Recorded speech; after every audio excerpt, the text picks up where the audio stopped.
नमस्कार, मैं हूं मृत्युंजय कुमार झा। शाम के 5:30 बज चुके हैं और अगले आधे घंटे तक आपके सवालों का सबसे बड़ा मंच तैयार है। अगर आपने कमोडिटी मार्केट में कोई ट्रेड किया है या फिर नया ट्रेड करना चाहते हैं, जानना चाहते हैं कि आपके लिए कहां पर कमाई के मौके हैं, तो आप सवाल पूछिए। नंबर आप नोट कर लें, जिस नंबर पर आप कॉल कर सकते हैं 022-2300-1634। इसके अलावा आप 022-2300-1635 पर भी अपना सवाल पूछ सकते हैं।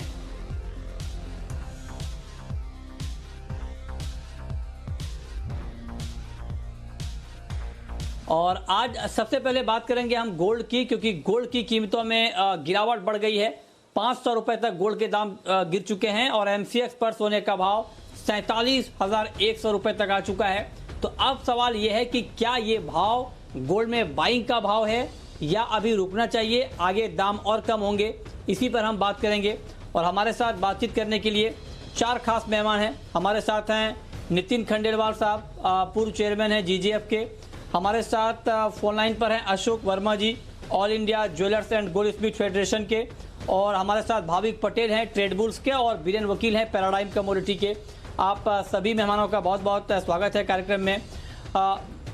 नितिन जी, मैं आपसे जानना चाहता हूं कि जो गोल्ड की गिरावट है, क्या अभी ये गिरावट और बढ़ती हुई आपको दिख रही है या आपको लगता है कि जितनी गिरावट आनी थी वो आ चुकी है? गिरावट है का मैं देख रहा हूँ कि कल 47.5 रात में लेट अवर्स में हुए थे, उसके बाद में अभी भी 47,000 के ऊपर भाव है। कई बार कोशिश करके 47,000 के ऊपर ही जा रहा है, तो ये तो थोड़ा अप एंड डाउन होता ही है। मैंने पीछे भी एक बार एक लैंग्वेज यूज की थी मृत्युंजय जी की 4 कदम आगे जाके 2 कदम पीछे आता, कदम जाके 2 कदम पीछे आता, तो ऑलवेज आगे ही है गोल्ड। तो 47 के ऊपर तो चल ही रहे रेट। अच्छा, तो आपको लगता है कि अभी गिरावट आई नहीं है और मार्केट ठीक ठाक लेवल में चल रहा है। अशोक वर्मा जी, आपका कमेंट क्या होगा? क्या गोल्ड का प्राइस अभी और नीचे जाने वाला है? और जो अब धीरे धीरे दुकानें खुल रही हैं ज्वेलरी की, डिमांड की तरफ से क्या संकेत आपको मिल रहे हैं और क्या प्राइस मूवमेंट आगे आप देख रहे हैं? नितिन भाई, संजय भाई, आपको याद है कि पहले भी आपने एक बार हम लोग को दिवाली के समय में पूछा था कि भाव का रेट का गोल्ड का क्या भाव रहेगा आने वाले समय में। हम लोगों ने उस समय भी आपको बताया था कि 45,000 से 50,000 के बीच का भाव होगा, और आज भी आप देख रहे हैं कि 47,000 प्लस है। तो भाव गिरावट की तरफ तो कुछ नहीं है, भाव हमेशा थोड़ा बहुत प्लस और माइनस हो रहा है, ये कोई बहुत बड़ा चीज नहीं है।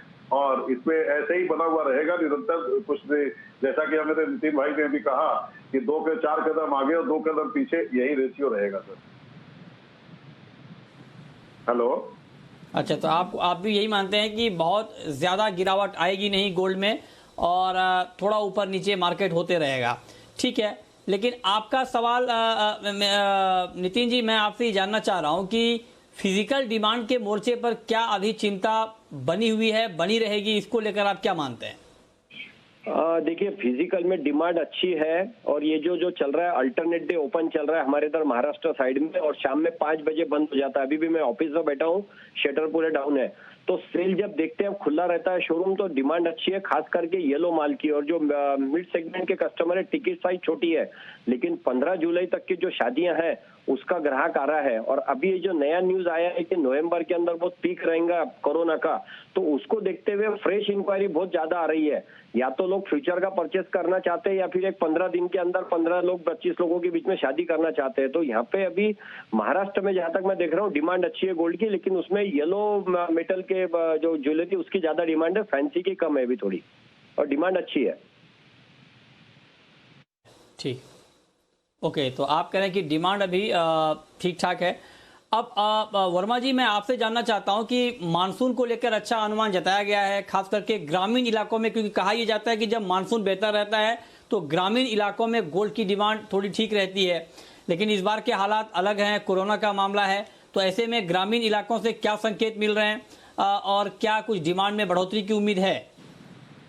सर, ऐसा है मृत्युंजय भाई कि ग्रामीण क्षेत्रों में अभी तक बहुत खास डिमांड नहीं आए, क्योंकि कोरोना ये कोविड-19 के हिसाब से, हमारे बिहार के हिसाब से आप देखिएगा तो बहुत सारे लेबर हमारे यहाँ माइग्रेट कर गए, जिनके लगन था, जो अक्षय तृतीया था, ये सारा का सारा हम लोग का डाइवर्ट होकर के नवंबर दिसंबर में चला गया है।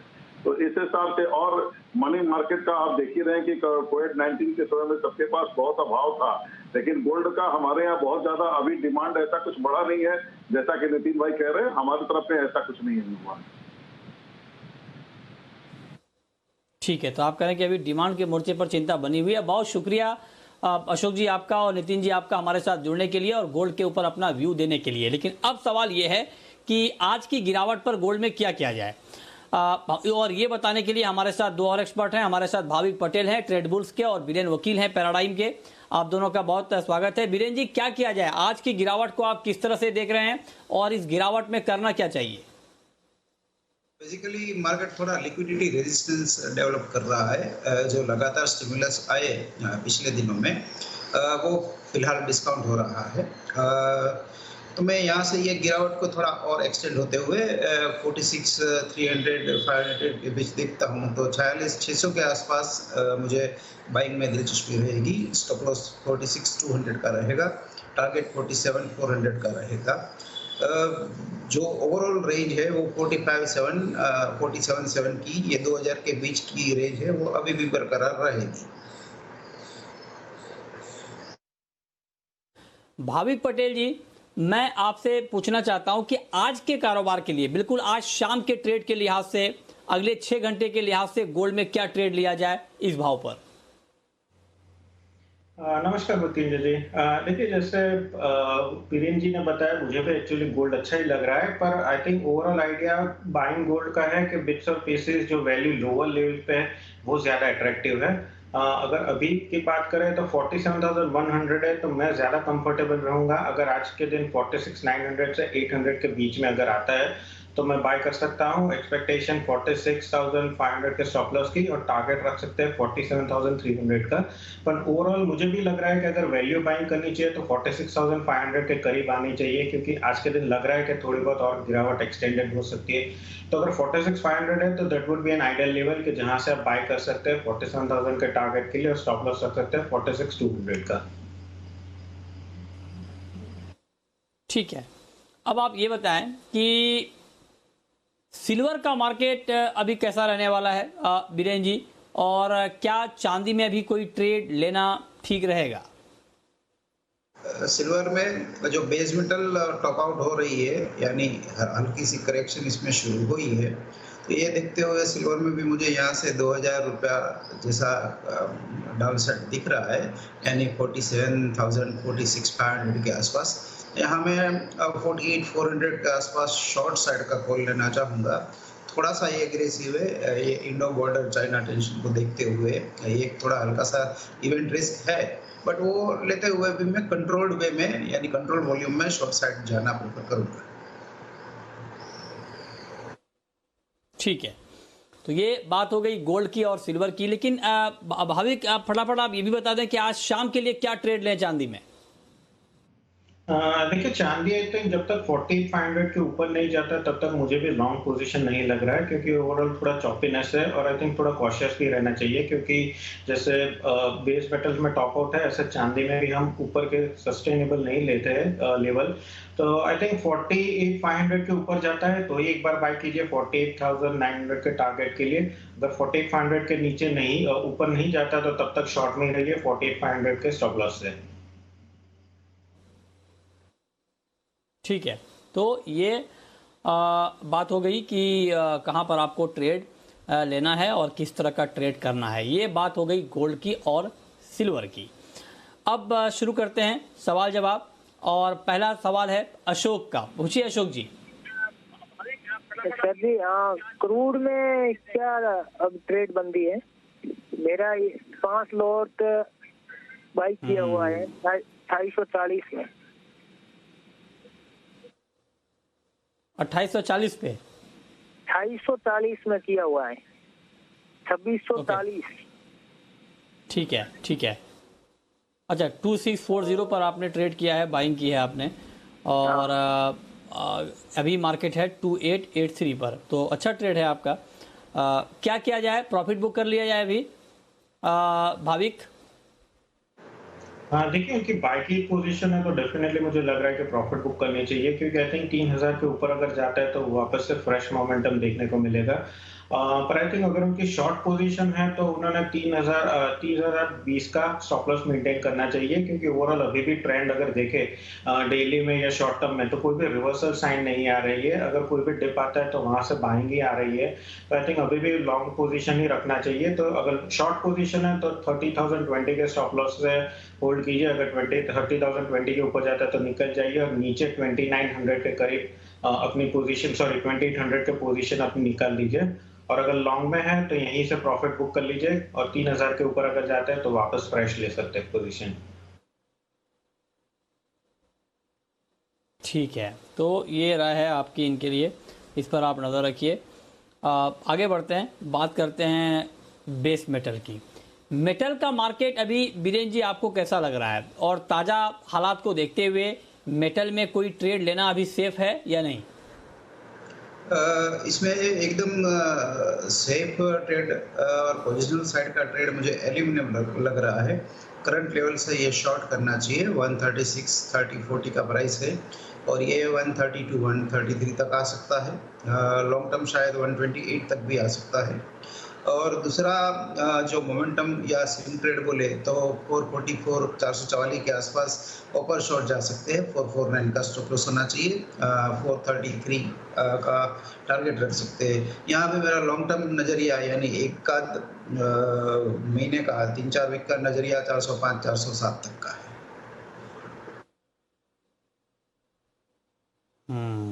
ठीक है। मेटल में आपकी कोई टॉप पिक आज के लिए, भाविक पटेल जी? आज के लिए मुझे लेड ज्यादा अच्छा लग रहा है। अगर कल की बात भी करें तो ओवरऑल मुझे लेड में अच्छी खासी तेजी दिख रही है। एटलीस्ट इंट्राडे के लिए भी अगर मैं देखूं तो 143 144 तक का लेवल है। तो अगर आज के दिन मार्केट में 140 130 के करीब आता है लेवल्स, तो 142 60 के टारगेट के लिए बाय कर सकते हैं। स्टॉप लॉस रख सकते हैं 140.30 का, और 139 के नीचे अगर जाता है तो कोई भी लॉन्ग पोजीशन है वो निकल जाइए, क्योंकि 139 के नीचे लेट सेलिंग प्रेशर ज्यादा लग रहा है। तो आज के दिन इंट्राडे 140 130 के करीब बाय कीजिए। ठीक है, ठीक है। अगला सवाल है यासिन का, अहमदाबाद से। पूछिए यासिन। सर मेरा नाम यासिन है। मैंने गोल्ड बाई किया हुआ है 47,100 से 2 लॉट। सर मुझे यहाँ से क्या करना चाहिए? 47,100 पे, 47,100 पर आपकी बाइंग है। 47,100 से बाई किया हुआ है। ठीक है, ठीक है, ठीक है। बताइए बीरेन जी, क्या किया जाए? इनको अभी रुकना चाहिए? करंट कॉस्ट भी है उनका भाई। अगर वो एग्जिट करे तो मुश्किल से 400-500 रुपए का लॉस होगा। यहाँ से निकल जाएगा 600 पे वो वापस बाय कर सकते हैं। वो सही बाइंग रहेगी और थोड़ी प्रॉमिसिंग रहेगी। ठीक है, ठीक है। ये इस पर आप नज़र रखिए कि क्या मार्केट की चाल आगे होने वाली है। लेकिन कल के कारोबार के लिहाज से बीरेन जी, आपको एग्री मार्केट में कहां पर एक्शन दिख रहा है? एग्री मार्केट में काफ़ी काउंटर्स है, अट्रैक्टिव है। स्पेशली ऑयल सीड सेक्टर देखे तो काफ़ी रिजिलियंस है इसमें। यहाँ बॉटम फिशिंग के लिए सोयाबीन एक अच्छा काउंटर है। 3600-3620 के आसपास बाई किया जा सकता है। 3500 का स्टॉप लॉस होना चाहिए। 3750 का टारगेट रख सकते हैं। उसी हिसाब से कॉटन भी अच्छा है। 15,900 के आसपास वो भी बाई किया जा सकता है। 16,400 के टारगेट के हिसाब से, और 15,600 15,500 का स्टॉप लॉस होना चाहिए। ठीक है। अगला सवाल है राधा गुप्ता का, एमपी से हैं। पूछिए। जी सर, मुझे ये पूछना था कि गोल्ड को बाई करने का सबसे अच्छा अभी कौन सा टाइम है अभी? बीरेन जी बताइए, गोल्ड खरीदने के लिए सबसे अच्छा वक्त क्या है? अभी का वक्त है या अच्छा वक्त आने वाला है? इसके हिसाब से मैं बिहेवियरल एस्पेक्ट यानी जो साइकोलॉजी ट्रेडिंग की होती है उसके हिसाब से बेन जी को ये बोलूँगा कि सब लोग जब मंदी की बात करें, पैनिक की बात करें कि गोल्ड अब तेजी खत्म हो गई, ऐसा शोर जब आप सुनो तब आप बिंदास गोल्ड ले सकते हो। और ओवरऑल ओवरऑल ये बुल मार्केट है, तो दिवाली का हॉरिजन रखते हुए आपको 52,000-54,000 का प्राइस दिखाएगा। ठीक है, अगला सवाल है अनिल का, हरियाणा से हैं हमारे साथ। पूछिए अनिल। सर मुझे पूछना है, कॉटन सीड ऑयल के जो जुलाई का कॉन्ट्रैक्ट है 1900 आ सकता है क्या? जुलाई का contract cotton seed oil cake में भाविक 1900 रुपए तक आने की संभावना आपको दिख रही है क्या? देखिए कॉटन ऑयल सीड केक में अच्छे, इनफैक्ट चार्ट पे भी अगर देखो तो अच्छा पैटर्न दिखा रहा है higher top higher bottom formation का। तो अभी तो ओवरऑल ट्रेंड बहुत बुलिश है। अगर ज्यादा से ज्यादा भी अगर मैं नीचे तो तक ही मुझे लग रहा है, तो 1900 के लिए तो थोड़ा डिफिकल्ट है। आई थिंक ज्यादा से ज्यादा डाउनसाइड अगर एक्सपेक्ट करना है तो 1950 से 1960 का कर सकते हैं।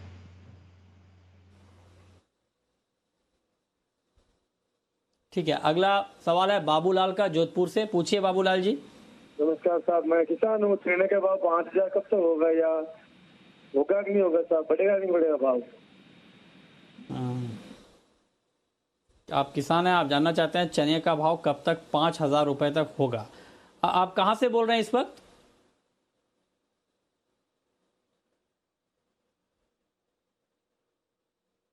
अच्छा ठीक है, भाविक क्या लगता है आपको चने में, अच्छा आप जोधपुर, 5,000 का लेवल दिख सकता है क्या अभी? बहुत मुश्किल है क्योंकि फिर ट्रेंड भी अगर देखें तो वीक ही है, और अगर हम देखें मंडी में तो अभी अराइवल स्टार्ट हो चुकी है। तो एक्सपेक्टेशन है कि इस बार थोड़ा हायर प्रोड्यूस ही होगी, तो उसकी वजह से भी प्राइसेस अंडर प्रेशर रखेंगे। तो मुझे नहीं लग रहा कि 5,000 के करीब आ सकते हैं। इनफैक्ट अगर ज्यादा से ज्यादा ऊपर देखो तो 4,400 4,500, क्योंकि 4,500 से ही सेलिंग प्रेशर आता है, तो मैक्सिमम अपसाइड आई थिंक 4,400 ही रख सकते हैं। 5,000 भी थोड़ा मुश्किल लग रहा है।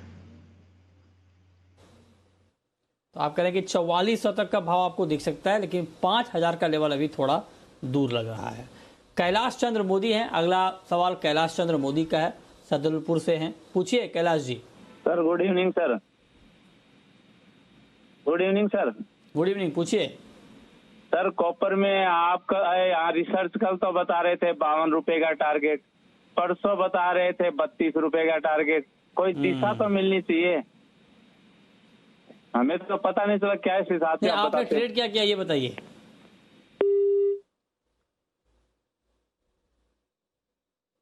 चलिए 445 के आसपास मार्केट खड़ा है, और अभी मामूली गिरावट है कॉपर के जुलाई कॉन्ट्रैक्ट में। क्या सुझाव होगा आपका वीरेन जी कॉपर में?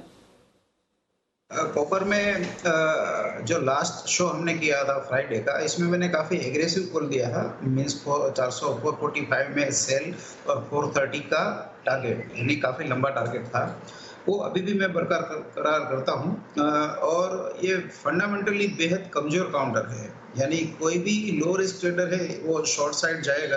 एक तो हर महीने 4 रुपये ब्याज मिलेगा, और स्विंग इसमें लगातार मिलता ही रहता है। बट मैं ये जरूर कहूँगा कि इंट्राडे नॉइस को अगर पकड़ने की कोई कोशिश करेगा, 12 बजे लिया, 2 बजे बेचा, 3 बजे लिया, 6 बजे बेचा, तो पैसा जाएगा ही।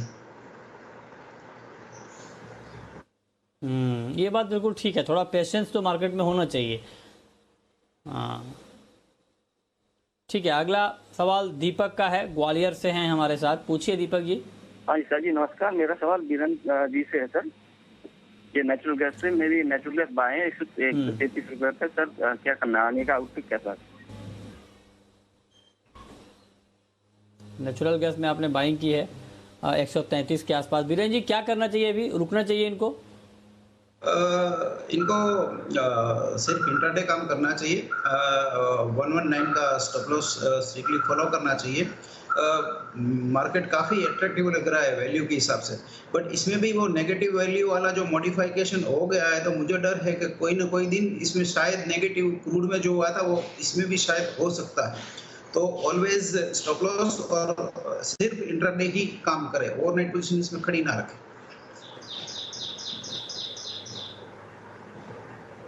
ठीक है, अगला सवाल महेंद्र का है, जोधपुर से। पूछिए महेंद्र।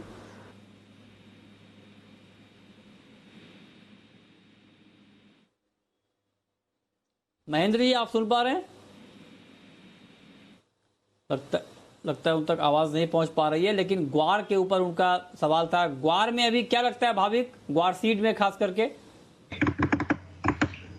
देखिए मुझे जो ग्वार सीड में अगर देखें तो एक रेंज में ही ट्रेड करा है 3650 से 3450 के। आई थिंक 3650 के ऊपर जाता है तो मुझे पॉजिटिव लग रहा है, और नीचे 3450 के बीच में दिख रहा है। अगर कल के लिए इंट्राडे के पोजीशन में अगर देखें तो 3560 3580 के करीब आता है, तो एक बार शॉर्ट कीजिए 3650 के स्टॉप लॉस के लिए, और टारगेट रखिएगा 3500 का। आई थिंक 3500 के नीचे जाएगा तो ज्यादा सेलिंग प्रेशर रहेगा, और ओवरऑल पोजिशनली 3650 के ऊपर ही ज्यादा तेजी लग रही है। ठीक है, राजेंद्र हैं राजस्थान से, पूछिए राजेंद्र जी। जी सर, जीरा में 17-18 हजार का भाव आएगा, कब तक? हेलो, 17,000 का लेवल आपको जीरे में दिख रहा है क्या बीरेन जी? ये साल मुश्किल है क्योंकि एक्सपोर्ट्स थोड़ी रुकी हुई है ये कोरोना के हिसाब से, और जीरा का पिछला कैरी फॉरवर्ड भी ठीक ठाक रहा, फसल भी ठीक ठाक रही, तो मुझे 16,000 के ऊपर का प्राइस नहीं दिख रहा है, अनलेस कि कोई डेवलपमेंट आए, वेदर के हिसाब से कोई एडवर्स चीज आए तो अलग बात है। अदरवाइज इसका ओवरऑल रेंज 12,000-16,000 के बीच पूरे सीजन रहेगा। ठीक है, अगला सवाल है आकाश का, कोलकाता से हैं, पूछिए आकाश जी। हाँ सर, हमको ये जानना है कि गोल्ड पे अभी क्या होगा, क्योंकि चाइना के साथ जो टेंशन चल रहा है तो इस वजह से गोल्ड पे अब क्या एक्शन ले?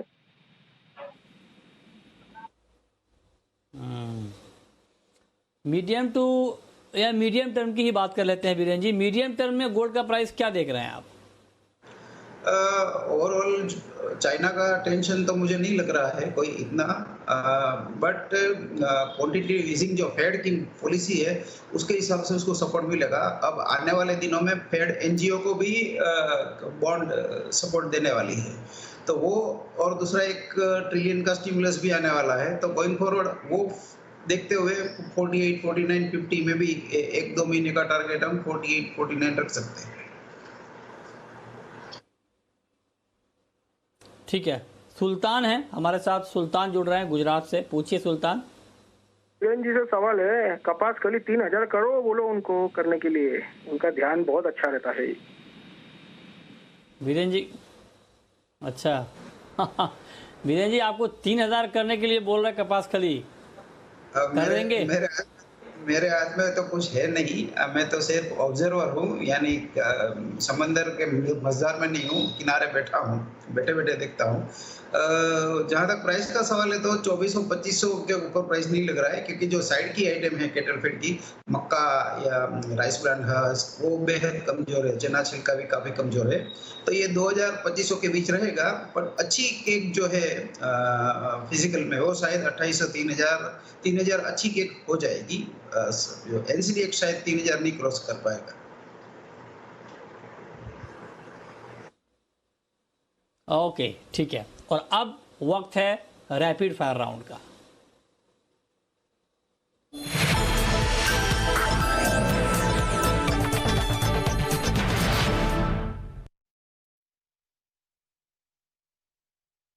ओके भाविक, आपकी पहली कॉल। मैं लेट जूट कॉन्ट्रैक्ट है 141.30 पे बाय रिकमेंड करूंगा 142.60 के टारगेट के लिए, और स्टॉप लॉस 143.30 का। ओके बीरेन जी, आपकी कॉल। मैं जिंक में शॉर्ट प्रेफर करूंगा 161 पे, 163.35 का स्टॉप लॉस रहेगा, और 155.56 का टारगेट रहेगा। आपकी आखिरी कॉल। मैं क्रूड डिप अगर जाता है 2800 के करीब तो वहां पे लॉन्ग की रिकमेंडेशन करूंगा 2900 के टारगेट के लिए, स्टॉप लॉस 27.30 का। चलिए, बहुत शुक्रिया भाविक आपका और बीरेन जी आपका हमारे साथ जुड़ने के लिए, बताने के लिए कमोडिटी में कहां पर कमाई के मौके बनेंगे।